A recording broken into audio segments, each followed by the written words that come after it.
నా పేరు Lakshmi Prasad sir. Sir నేను ఆన్లైన్ బెట్టింగ్ నమ్మి ఎన్నో డబ్బులు పోగొట్టుకున్నాను సార్. గవర్నమెంట్ డబ్బులు పోగొట్టాను సార్. నేను ఆన్లైన్ బెట్టింగ్ నమ్మి మోసపోయాను సార్. నేను తప్పు చేశానని నాకు ఈరోజు అర్థమైంది సార్. సార్ నేను తప్పు చేశాను సార్, నన్ను క్షమించండి సార్. కమిషనర్ గారు నన్ను క్షమించండి సార్.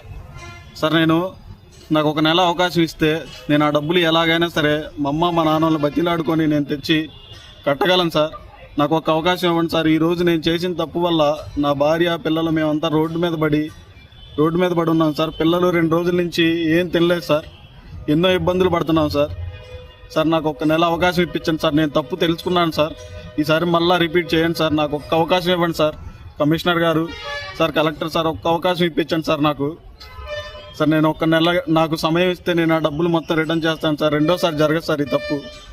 సార్ నేను ఇప్పుడు చచ్చిపోదామని, సూసైడ్ చేసుకుందామని నా భార్య పిల్లలను డిసైడ్ అయ్యాను సార్.